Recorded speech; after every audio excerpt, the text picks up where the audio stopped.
PATA India organized an exclusive update and outlook meeting with former ADG Tourism, Rupinder Brar. Tactically and strategically, I think what we need to do as a young country also is that not every part of the country is going to be marketable at the same time. While there is a lot of growth story happening in terms of infrastructure, but I think we need to be very strategic that in the short term, in the mid-term, and in the long term, which are those places that are already very well connected, and making sure that the hotels around that, the connectivity around those places, the talent training around those places, and identifying both tangible and intangible heritage around those places becomes an extremely important in terms of strategy. You're the first person in the Ministry of Tourism after so many years, if I may say, who really talked about positioning of India.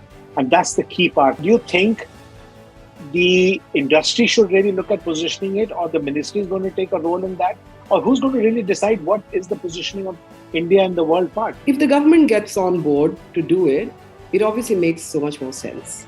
But yes, it also, because the sector is so driven by the stakeholders, and I would highly encourage the association, PATA and all the others to start creating that kind of advocacy and nudge for the government. Because when the government goes out and when it's a government speak from that platform, the level entirely changes. Is there a real window for alignment of goals between industry and the ministry? Looking at repositioning India in a much stronger manner in times to come, I think it makes a lot of sense to go with this thought to him that as we step out of COVID and as we kind of just before the high-end period for tourism in India starts somewhere in October, what is the plan?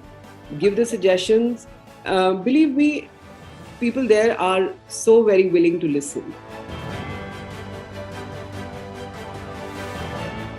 Messaging will have to be very loud and clear, and that's where the role of MOT once again comes in very strongly. We have created content, as I said, and we need to make that content available to the industry as well as to all the DMOs out of India, that truly India is ready and that you would be looked after well.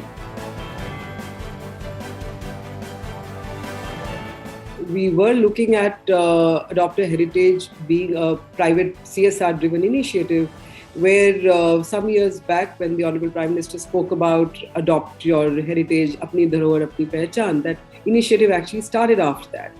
But we found a reasonable amount of resistance and difficulty in actually penetrating the working levels. Very recently, in fact, we said, let the ASI and the Ministry of Culture themselves take on the job